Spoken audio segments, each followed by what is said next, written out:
morning dear student.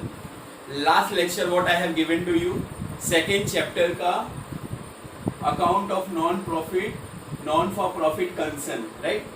Last lecture I have given to you trading activities, right? And non-trading activities and relationship between receipt and payment and income and expenditure. This I have given to you, right? Now you should know what is not for profit concern. इसका मतलब क्या होता है? ये तो पता है कि non for profit concern means what they provide service to it members, to it society. Service देते हैं मेंबर्स को और सोसाइटी को, right? So here I have given you meaning. Non for profit concern are those concern which are not started to earn profit. ये इसके लिए नहीं start हुआ है, प्रॉफिट कमाने के लिए स्टार्ट नहीं हुआ है, right? But to give qualitative service to it members and the society. What they will give? They give what? Service, qualitative service to the member and societies, right? At the minimum charges. their main objective is to provide social service. इसका main objective क्या रहता है? Social service रहता है, बराबर? ये लोगों के लिए, खुद के लिए नहीं है, right? And to promote art, culture, sports. Art, culture, sports को प्रमोट करने के लिए होता है. Okay, what do mean by art? जो आर्टिस्टिक होता है, जैसे ड्राइंग कंपटीशन हो गया, एलोकेशन कंपटीशन हो गया, जो भी कंपटीशन है, राइट, उसमें पार्टिसिपेट करती है. और ये जो गवर्नमेंट है, ये जो आपका नॉन प्रॉफिट कंसर्न है, राइट, वो सब ऑर्गेनाइज करती है without any profit motive, without any profit motive. Then culture, sports, but obvious in sports also they take participation, members are taking participation. Culture, sports, education, etcetera, right? Cultural activities, they are providing cultural activities, right? Every members are participating. Next is sports. Sports का भी आपको पता है कि वो उसमें participation करवाता है, स्टूडेंट से पार्टिसिपेशन करवाता है और प्राइज देता है उनको. एजुकेशन, जहाँ हम पढ़ाई करते हैं, बराबर, उसका फीस हम देते हैं, बराबर? ये भी नॉन प्रॉफिट बेस पे ही करते हो business, etcetera. The nature of these concern are different from profit organization. इसका नेचर क्या है? They are not for profit organization. They are for providing service to the society and its members. Right? Not for profit concern collect income through subscription, admission fees, donation, etc. Given by whom? Given by the members and grant, यानी permission देता है for subsidies और concession received from the government. Now again features of not for profit concern. The primary objective of such concern is to provide service to it members and not to earn profit. ये मैंने आपको पहले भी बताया था. इसका primary objective क्या है? To provide service to the members and its societies. They are not for profit, right? Second, the members of this concern cannot get dividend. It is prohibited. बराबर? इसके जो members रहते हैं उनको dividend नहीं मिलता है. What is dividend? Dividend is an income. बराबर? ये किसको मिलता है dividend? जो शेयर होल्डर रहता है, जो प्रेफरेंस शेयर होल्डर रहता है, राइट, इक्विटी शेयर होल्डर होता है, वो पैसे इन्वेस्ट करते हैं, उनको डिविडेंड मिलता है, right? So in this case they cannot get the dividend. It is prohibited. इसमें prohibited है. They will not get dividend. These concern are formed for promotion of art. This is for what? To form for promotion of art, culture, education, sports, charity, health, etc.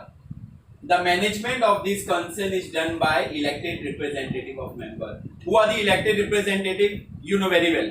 मैंने SP के lectures में भी बताया था. Who are the elected representative? Board of directors, right? This concern prepare. What they prepare? Receipt and payment account, income and expenditure account and balance sheet, right? So these all you have to read carefully and write in your book, right? Write in your book.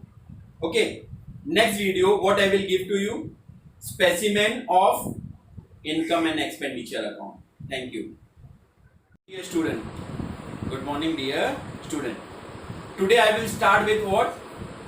Specimen of income and expenditure of company का नाम as on 31 March 2019, right?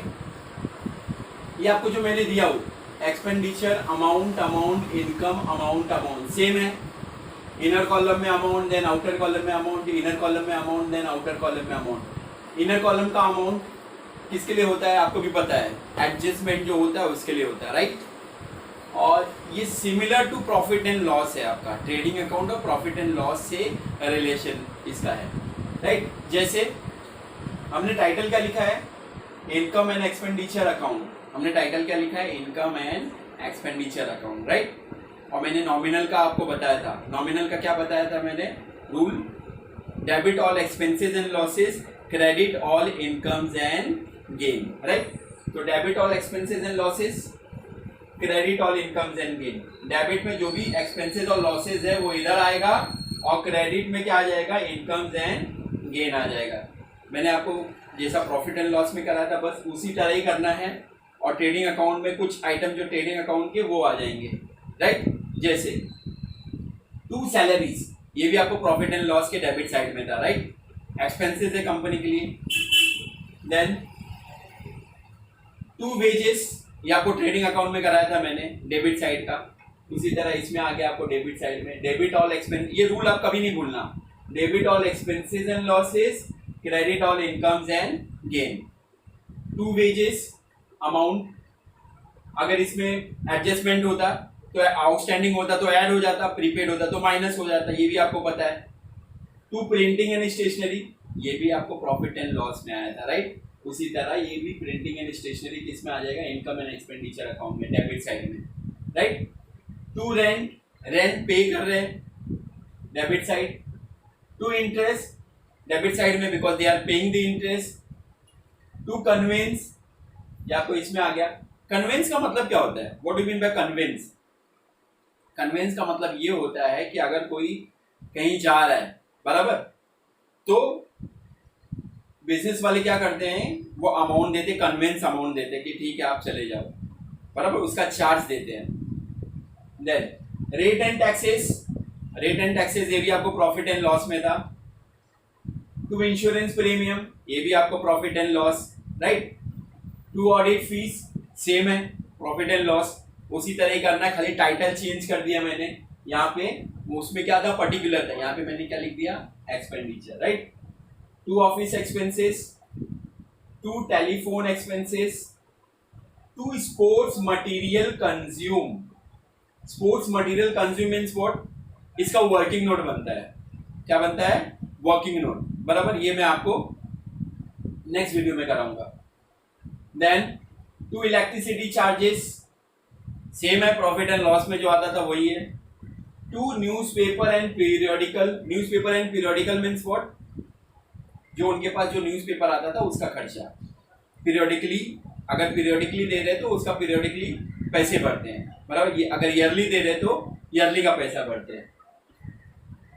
Then 2 sundry expenses, same as profit and loss, यहाँ पे आ गया.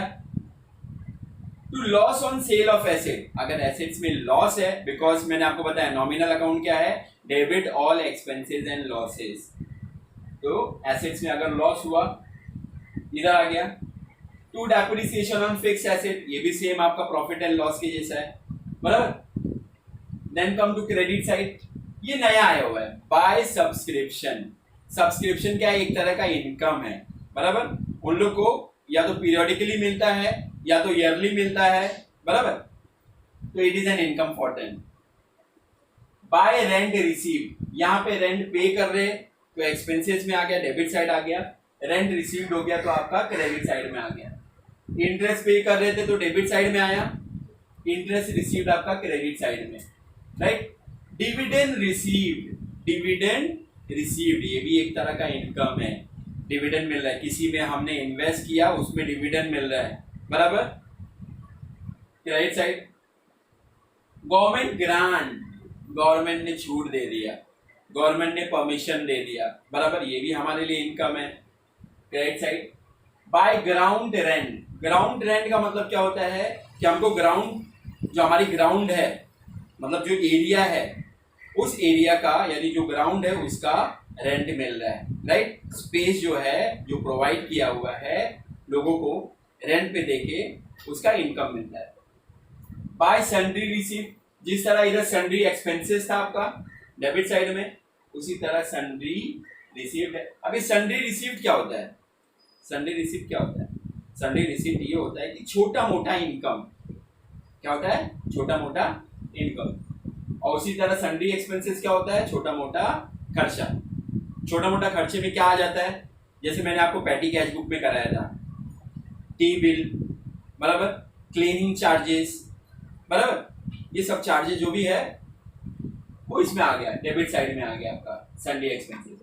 Then by entrance received, entrance received यानी entrance जो कर रहे हैं, एडमिशन्स ले रहे हैं, एंट्रेंस के लिए हर एक का इनकम है, पैसे आ रहे हैं, जो पैसे आ रहे हैं वो क्रेडिट साइड, जो पैसे जा रहे हैं वो आपका debit side. By entrance fees, entrance fees again entrance fees collect कर रहे लोग तो उसमें पैसे मिल रहे हैं, ये आपका इसमें आ गया। बाय एडमिशन फीस, ये भी आपका इनकम है। डोनेशन मिल रहा है आपको, लोगों से डोनेशन मिलता है, बराबर, ये भी एक तरह का इनकम है, बराबर। Now by profit on sale of asset, assets था, से एग्जांपल मैंने एसेट्स खरीदा 25,000 का, 25,000 का मैंने एसेट्स परचेज किया, बराबर, और 6 महीने के बाद उसको 30,000 में बेचा, कितने का प्रॉफिट हुआ, 5,000 का, राइट। तो आपका क्रेडिट साइड में आ जाएगा, ठीक है।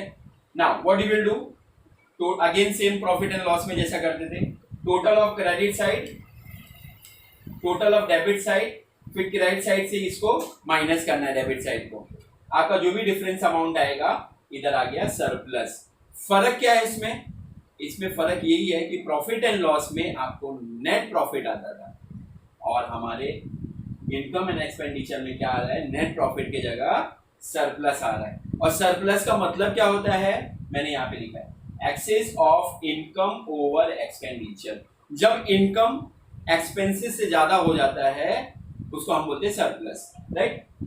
उसी तरह अगर डेबिट साइड आपका ज्यादा है, बराबर, और क्रेडिट साइड कम है तो हमको लॉस आता है, डेफिसिट। डेफिसिट का मतलब होता है लॉस। जैसा प्रॉफिट एंड लॉस में क्या आता था, नेट लॉस, क्रेडिट साइड, इसमें क्या आ गया, by deficit, right. So complete in your book, so right in your book 3 time, जैसा मैंने आपको फाइनल अकाउंट में बताया था। एक बार देख के लिखना है आपको, राइट, समझना है, उसके बाद आधा देख के आधा बिगड़ देख के लिखना है, and third time will be without देख के। तीसरी बार आपको क्या करना है, बिना देख के लिखना है, बराबर, और वो स्पेसिमेन पूरा करना है आपको, ठीक है। अब बैलेंस शीट ऑफ कंपनी का नाम as on 31 March 2019, same like final account, जैसा हमने फाइनल अकाउंट में किया हुआ था उसी तरह हमारा आ गया इसमें, बराबर। खाली कोई आइटम्स जो है इसमें न्यू है, कुछ आइटम्स इसमें न्यू है। कैपिटल फंड, जैसा उसमें आपको कैपिटल था इसमें आपको दिया हुआ है कैपिटल फंड, वो क्वेश्चन में दिया रहेगा आपको। कैपिटल फंड इनर कॉलम, जैसा मैंने बताया था आपको, इनर कॉलम और आउटर कॉलम, तो कैपिटल फंड हमेशा इनर कॉलम में ही आता है, राइट। एड डोनेशन, अभी आपके मन में होएगा कि सर ने तो प्रॉफिट एंड लॉस के क्रेडिट साइड में भी तो डोनेशन कराया था और यहाँ पे भी ऐड करा रहे, बराबर। अगर एडजस्टमेंट में दिया रहेगा, एडजस्टमेंट में अगर दिया रहेगा, और आपको पता है कि हर एक एडजस्टमेंट का 2 इफेक्ट है, एक मैंने प्रॉफिट एंड एक मैंने इनकम एंड एक्सपेंडिचर, बराबर। क्रेडिट साइड में मैंने आपको लिख दिया, क्या लिख दिया आपको, डोनेशन, राइट। एडजस्टमेंट में अगर दिया रहेगा 50%, तो 50% इनकम में माइनस होता है, राइट। वो मैं आगे के सम्स जब मैं स्टार्ट करूंगा तब मैं करा दूंगा।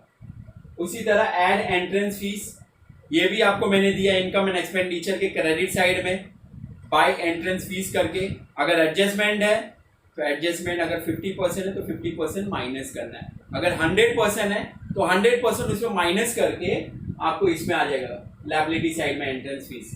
बाकी ये तो आपको पता ही है, सरप्लस डेबिट साइड में टू सरप्लस आएगा, जैसा प्रॉफिट एंड लॉस में डेबिट साइड में टू नेट प्रॉफिट था ऐड किए थे, उसी तरह आता है सरप्लस ऐड हो जाएगा बराबर।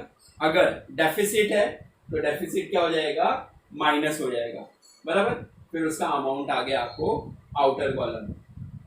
बिल्डिंग फंड, फिर आपके मन में एक क्वेश्चन आ गया, बिल्डिंग तो हमारा एसेट साइड है तो हमारे लायबिलिटी साइड क्यों दिया हुआ है? नहीं, यहाँ पे वर्ड क्या है, फंड है, फंड बराबर। कौन सा भी फंड हो वो हमारा लायबिलिटीज ही है बराबर, तो इसलिए बिल्डिंग फंड कहाँ पे आ गया, लायबिलिटी साइड। टूर्नामेंट फंड, ये भी एक तरह का फंड है, टूर्नामेंट में जो फंड हमको लेना पड़ता है बराबर, यानी कंपनी को जो लेना पड़ता है वो भी एक तरह का लायबिलिटीज है। स्पेशल फंड बराबर, special fund. Charity fund, charity में जो भी फंड हमको लेना पड़ता है। Creditors, same like balance sheet वाला फाइनल अकाउंट का। बैंक ओवरड्राफ्ट, ये भी सेम है।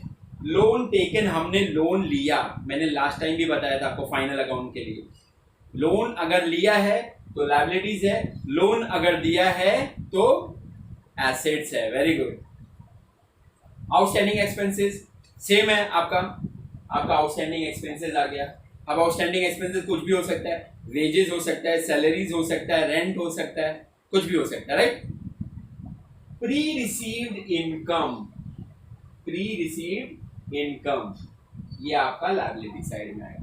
ये भी आपके मन में होगा कि प्री रिसीव्ड इनकम ये तो इनकम है, एसेट साइड में आना चाहिए, नहीं, इसका मैं आपको बाद में बताऊंगा, ये आपका लायबिलिटी साइड है, right. Then asset side same, cash in hand इधर आ गया आपका एसेट्स में। कैश एट बैंक ये भी आपका एसेट्स में है। फिक्स्ड डिपॉजिट, रिकलेक्ट करो, फाइनल अकाउंट में बैलेंस शीट के एसेट साइड में ये सब आइटम दिया हुआ है बराबर। Investment, debtors, land and building, furniture, right, recollect हुआ, very good. Plant and machinery, equipment, नया आ गया प्लेग्राउंड, यानी ये प्लेग्राउंड है बराबर, हमने किसी को दिया हुआ है, वो हमारे लिए एसेट्स है क्योंकि पता है कि इससे हमको इनकम आता है, right. Motor vehicle, library books, उसमें क्या था, बुक्स था, इसमें क्या है, library books. Stock of sports material, right, मैंने बताया था आपको कि इसका मैं बाद में बताऊंगा, राइट, तो मैं अभी आपको बता रहा हूँ। स्टॉक ऑफ स्पोर्ट्स मटेरियल का मतलब क्या होता है, ये आपका क्लोजिंग स्टॉक है, closing stock of sports material. हमको वर्किंग नोट में बनाना पड़ता है, इधर देखिए मैंने वर्किंग नोट में बताया हुआ है बराबर। स्पोर्ट्स मटेरियल कंज्यूम, ये आपको मैंने एक्सपेंडिचर साइड में दिया हुआ था, याद है, टू स्पोर्ट मटेरियल कंज्यूम, उसमें ब्रैकेट में डालना working note number 1। Opening stock of sports material, ये आपको क्वेश्चन में दिया रहेगा बराबर। Add purchase of sports material, ये आपको पेमेंट साइड में दिया रहेगा, purchase of sports material less closing stock of sports material, ये आपको एडजस्टमेंट में दिया रहेगा। और मैंने बताया हर एक एडजस्टमेंट का 2 इफेक्ट है, राइट। एक तो आपका इधर आ गया sports material, stock of sports material, आपका क्लोजिंग स्टॉक, राइट, आ गया।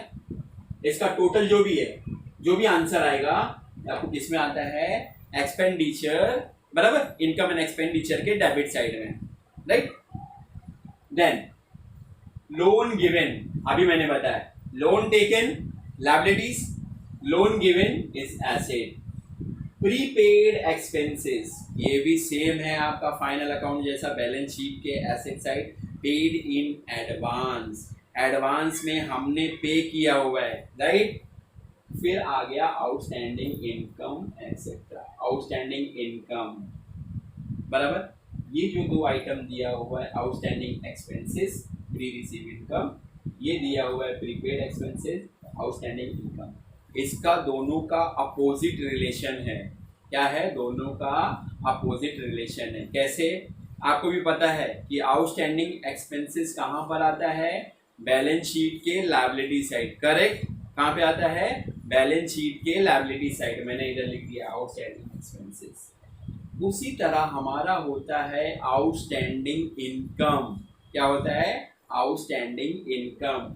तो आउटस्टैंडिंग इनकम हमारा कौन से साइड है, एसेट साइड, राइट। अब सेम यहां मैंने लिखा प्रीपेड एक्सपेंसेस। प्रीपेड एक्सपेंसेस आपको भी पता है, प्रीपेड एक्सपेंसेस एसेट्स में आता है, बराबर। इसका दूसरा इफेक्ट किसमें आता है, प्रॉफिट एंड लॉस के डेबिट साइड में माइनस होता है। इसमें होता है प्रॉफिट एंड लॉस के डेबिट साइड में माइनस होता है, राइट। यहाँ पे प्रीपेड एक्सपेंसेस ये वही है। अभी आ गया pre received income, again opposite आ गया। यहाँ आउटस्टैंडिंग एक्सपेंसेस था तो आउटस्टैंडिंग इनकम हो गया, यहाँ प्रीपेड एक्सपेंसेस है, ये प्री रिसीव इनकम यानी प्रीपेड इनकम हो गया। क्या हो गया, ये प्रीपेड इनकम, पैसे आ रहे, पैसे जा रहे, prepaid expenses paid in advance दिया आपने, और इधर आपको प्री रिसीव इनकम मिला। अगर ये आप समझ गए ना तो डेफिनेटली आपको सब समझ में आ जाएगा। बाकी के लास्ट ईयर कुछ स्टूडेंट मुझे बोले थे कि सर ये non account of non profit concern is very difficult, बहुत हार्ड है सर। कुछ नहीं हार्ड है, ये खाली आपका माइंड ऐसा लग रहा है कि हार्ड है, वो कुछ हार्ड नहीं है, इट इज वेरी सिंपल। मैं बोलूँ ये फाइनल अकाउंट से भी सिंपल है, बराबर। फाइनल अकाउंट में तो आपने 4 अकाउंट बनाया था, right, trading, profit and loss, partners capital, balance sheet. अरे यार यहाँ पे तो 2 अकाउंट बनाना है, 2 अकाउंट। कौन सा, इनकम एंड एक्सपेंडिचर अकाउंट, और ये आपका बैलेंस शीट। तो ये इजी हुआ कि नहीं फाइनल अकाउंट से, बराबर। बच्चों को टफ कहाँ लगता है, बिकॉज कुछ क्लासेस वाले बोलते हैं this chapter is very difficult. मैं तो बोलता हूँ कि आप ये करो, मेहनत करो, ऐसा करके डरा देते हैं, लेकिन आपको डरना नहीं है। It is very simple, frankly speaking it is very simple. यहाँ पे मैंने आपको सब्सक्रिप्शन, ये बच्चों को नहीं आता है, बेचारे बच्चे इसी में कंफ्यूज हो जाते हैं। ये सब्सक्रिप्शन, और ये सब्सक्रिप्शन के 3 to 4 मार्क्स है, 3 से 4 मार्क्स आते हैं ये वर्किंग नोट में, राइट। सब्सक्रिप्शन पर्टिकुलर्स, सबसे पहला मैंने हेडिंग क्या लिखा है, as per receipt and payment, इसलिए मैंने आपको वर्किंग नोट दोनों दे दिया है। As per receipt and payment यानी क्वेश्चन में जो भी रिसिप्ट एंड पेमेंट में जो आता है, रिसिप्ट साइड में सब्सक्रिप्शन आता है, बराबर। तो वो वाला अमाउंट लिखना है, क्वेश्चन वाला अमाउंट लिखना है। Less outstanding for previous year, ये भी क्वेश्चन में ही आएगा आपको, प्रीवियस ईयर है, प्रीवियस ईयर यानी क्वेश्चन में अमाउंट आएगा। Add outstanding for current year, ये किस में आएगा आपको, एडजस्टमेंट। जैसे मैंने आपको बैड डेब्ट्स वाला कराया था ना, बस वही है, समझो, खाली टाइटल चेंज हो गया है। Add outstanding for current year add कर दिया, टोटल किया। Add advance for previous year, advance है, प्रीवियस ईयर का एडवांस है, तो जाहिर सी बात है आपको एडवांस है तो वो ऐड ही होगा। Less advance for current year, ये भी आपको एडजस्टमेंट का क्वेश्चन है, एडजस्टमेंट में आता है ये। तो आपने लेस किया, टोटल करने के बाद आपको ये आंसर आया, बराबर। तो ये कहाँ पे आता है आपका, इनकम एंड एक्सपेंडिचर के क्रेडिट साइड। क्या लिखोगे, बाय सब्सक्रिप्शन, वो मैंने आपको कराया था, राइट, बराबर। और एडजस्टमेंट का 2 इफेक्ट है, एक इफेक्ट तो आपने सब्सक्रिप्शन में निकाल दिया, दूसरा इफेक्ट यहाँ पे आपको देखो, ये add outstanding for current year, outstanding for current year, ये किस में आएगा आपका, एसेट साइड में आएगा। किस में आएगा, एसेट, बिकॉज सब्सक्रिप्शन क्या है, इनकम, इनकम वाला आपका एसेट साइड में आता है। Then advance for current year, ये किस में आएगा आपका, लायबिलिटी साइड। किस में आएगा, advance for current year, right, pre received income जिसको हम लोग बोलते हैं, एडवांस फॉर करंट ईयर, बराबर। बाकी इसमें कुछ नहीं है, बहुत सिंपल है। टोटल ऑफ एसेट साइड, आप एसेट साइड का टोटल कर दो, लायबिलिटी साइड का टोटल कर दो, आपका आंसर अगर इक्वल है, it means your sums is right. Now what you will do, घर पे बैठ के इनकम एंड एक्सपेंडिचर का अभी बनाना स्टार्ट कर दो, मैंने आपको बोला 3 टाइम, वो हो जाए, मेमोरी में फिट हो जाए, फिर आप आ जाना इसमें बैलेंस शीट में आ जाना। बराबर, मैंने क्या बताया, balance sheet same final account का बैलेंस शीट जैसा है, खाली कुछ आइटम इसमें न्यू है। कौन से कुछ आइटम न्यू हैं? ये वाले देखिए, ये जितने भी हैं ये न्यू है, ये कुछ आइटम जो है ना ये न्यू है, जो फंड आ रहा है, बराबर, ये सब न्यू है, बराबर। फिर उसके बाद एक ये आइटम न्यू है, प्री रिसीव्ड इनकम, राइट। यहाँ पे आउटस्टैंडिंग इनकम, ये भी आपका न्यू है, राइट, अंडरस्टूड। ये कंप्लीट होने के बाद मुझे प्लीज कमेंट करना और सब्सक्राइब भी करो यार, आप लोग सब्सक्राइब भी नहीं कर रहे हो। अभी तक मेरे पास 36 सब्सक्रिप्शन हुआ है, सब्सक्राइब खाली 36 आया है। मैं चाहता हूँ कि मुझे सब्सक्रिप्शन ज़्यादा मिले और मेरी जो वीडियो है बहुत लोगों को पहुँचे, बराबर, तो उनके लिए इजी हो जाएगा। कौन सा? Balance sheet, account of non profit concern, income and expenditure account और बैलेंस शीट, ये दोनों इजी हो जाएगा, बराबर। और जितना स्प्रेड होएगा उतना उनको प्रॉफिट होएगा, उतना उनको फायदा होगा, बराबर। Thank you.